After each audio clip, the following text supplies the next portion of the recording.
1000 रुपए? ये किस बात के कटे हैं? शिट यार।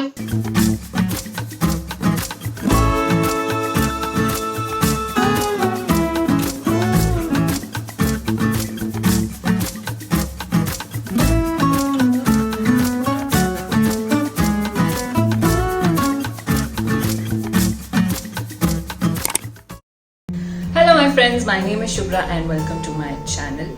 सो मैं हूँ पूना में अपने घर के अंदर, और सिंस महाराष्ट्र सबसे अफेक्टेड स्टेट है कोरोना वायरस का, इसलिए अभी भी यहाँ पे लॉकडाउन के रेस्ट्रिक्शंस लागू हैं।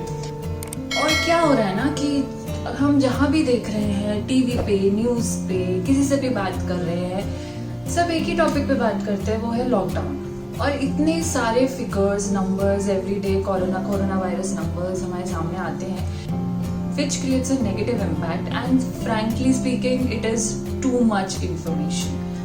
कोई पॉजिटिव्स के बारे में तो बात ही नहीं कर रहा। तो इसीलिए आज मैंने सोचा कि क्यों ना मैं अपने वीडियो में लॉकडाउन के कुछ पॉजिटिव बातों के बारे में बात करूं। सो इस वीडियो में मेरा टॉपिक है जो हम सबका फेवरेट टॉपिक है और हमारे दिल के करीब है, वो है मनी, पैसा, which I think in my experience is one of the positives of this lockdown. So एक चीज तो मुझे समझ आ गई कि इस टाइम पे one of the important things besides your health is money. और ये एक डिफिकल्ट टाइम है जहाँ पे लोगों के जॉब्स जा रहे हैं, लोगों के पास पैसा नहीं है, लोगों के सैलरी कट्स हो रहे हैं। So the one and only thing that will give you that security and that safety net is money. यार मैं कोई एक्सपर्ट तो हूँ नहीं, तो मैं आप लोगों को सिर्फ कुछ की एरियाज ही बता सकती हूँ जो मेरे एक्सपीरियंस और ऑब्जर्वेशंस के हिसाब से अगर आप उन पर ध्यान दें तो it will help you save a lot of money in this lockdown. I know सबकी अपनी प्रायोरिटीज होती है, अपना सबका एक वे ऑफ लिविंग है। So if you do not agree with me it is absolutely fine. And अगर मेरी इस टॉपिक से अगर किसी एक बंदे को भी मदद मिलती है so I will be very happy. Without further due let's get started. So मेरा पहला पॉइंट है, पॉइंट नंबर 1 इज एनालाइज। मैं दिन रात डेटा देखती हूँ, मेरा ये एक जॉब है, और सही बताऊँ तो मेरे अंदर अब वो सारा एनालिसिस घुस चुका है। तो जब भी मुझे ऐसा लगता है कि मैं अगर बहुत ज़्यादा खर्चा कर रही हूँ तो मैं सबसे पहले अपने अकाउंट्स खोलती हूँ और एक एक्सेल शीट बनाती हूँ और देखती हूँ कि कौन से एरियाज में मेरा ज़्यादा खर्चा हो रहा है, भले वो फ्यूल हो, शॉपिंग हो, फूड हो, एंटरटेनमेंट हो या कुछ और सही बताऊँ तो आंसर वही मिल जाता है कि मैंने सबसे ज़्यादा शॉपिंग कहाँ करी है। तो अगर आपको ये सारा ड्रिल में नहीं जाना, एक्सेल शीट और इतना मैनुअल काम नहीं करना, मत कीजिए। बहुत सारे ऐप्स हैं, you can use those apps. वो ऐप्स आपके सारे कार्ड ट्रांजैक्शंस, आपके अकाउंट ट्रांजैक्शन सब कुछ ट्रैक करते हैं और आपको सारा एक सिनॉप्सिस बताते हैं कौन से एरिया वाइज कि आपने अपना पैसा किस तरफ और सबसे ज़्यादा कहाँ स्पेंड किया है। तो please do go and analyse और देखिए कि इस लॉकडाउन में आप सबसे ज्यादा कहाँ खर्चा कर रहे हैं, and which are those areas which is unnecessary spending and which you can cut down on. And if you analyse your spendings you will get to know that where what is the balance that you need to create. Point number 2, lose the subscriptions. So let's face it, हम सब लोगों ने कुछ ऐसे subscriptions ले रखे हैं जिनको हम खोल के भी नहीं देखते। इस लॉकडाउन में मैंने भी कुछ ऐसे सब्सक्रिप्शंस ले रखे हैं जैसे कि music app, gym membership. Frankly उनकी इस लॉकडाउन में और इस पीरियड में कोई ज़रूरत नहीं है। अब आप बोलोगे क्या है शुभ्रा, 200 रुपये पर मंथ ही तो है, what's a big deal. I know it's not a big deal, पर गॉड नोज ये लॉकडाउन कब तक चलेगा। और अगर ऐसे 200 करके भी 5 सब्सक्रिप्शन हमारे पास है तो भी वो 1000 रुपये होते हैं।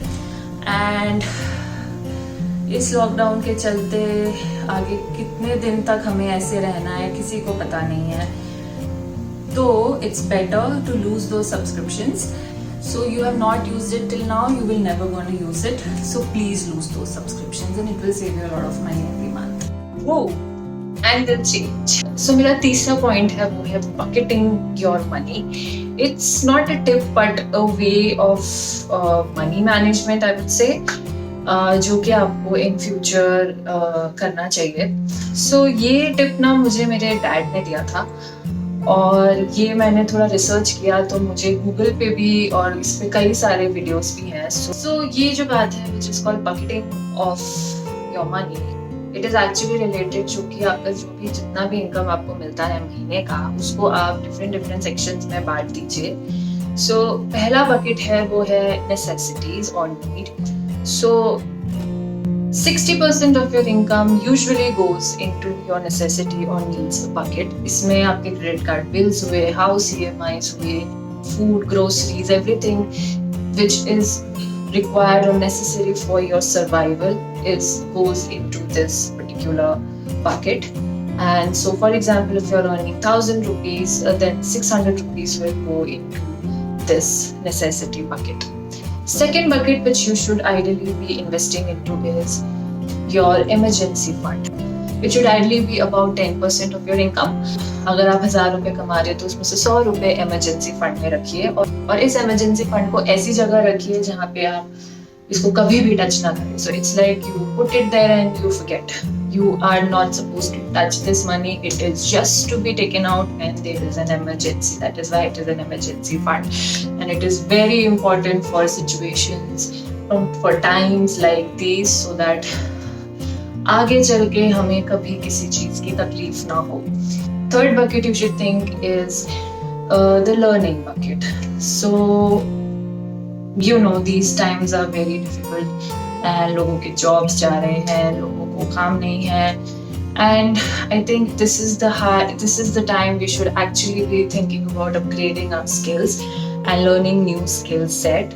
तो अभी नए स्किल सीखने के लिए भी कुछ इन्वेस्टमेंट्स लगते हैं. And I am not saying कि गो बैक टू कॉलेज और school, go for 4 years or 3 years of schooling. No, I'm saying go for new generic skill sets which are available online or which you can take and complete within few weeks or within few months. So 10% of your income should actually be going into the learning bucket, which is learning your skills and upgrading yourself so that you earn more money. Next bucket you should think about is investments. So 10% of your income should go into your future investment or your retirement plans. So कल का कोई भरोसा नहीं है, so I think you should better start planning about that right now. Last bucket is your fun bucket, which is like the rest of the 10% of your income is for your fun, is all for your parties, food, everything, anything you think of.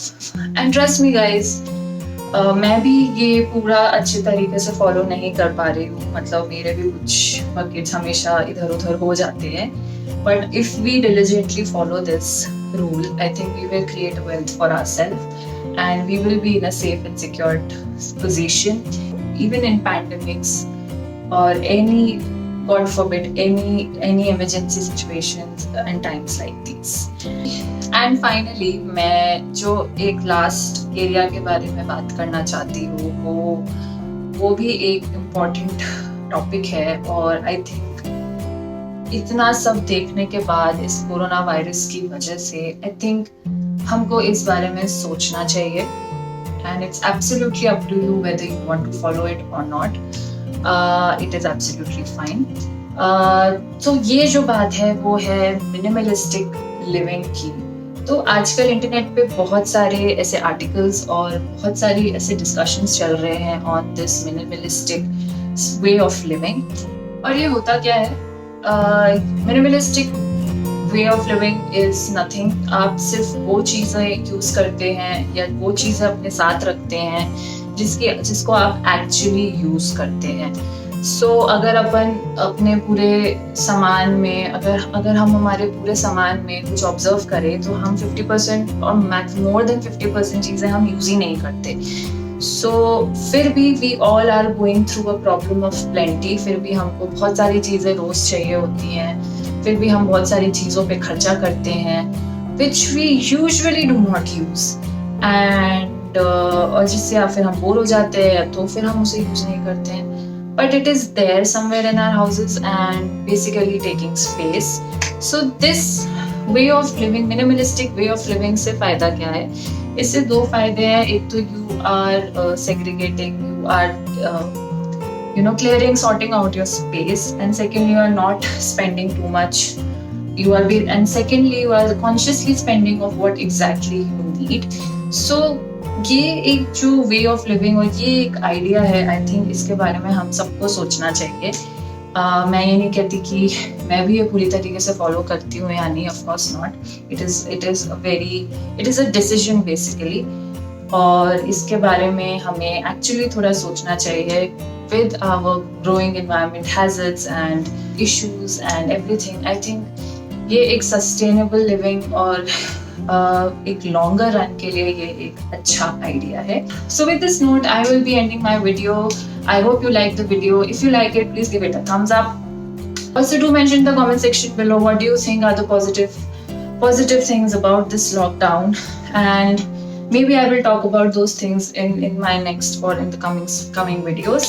If you like it, please share it with your friends and family. Give it all your love, and do not forget to subscribe to my channel.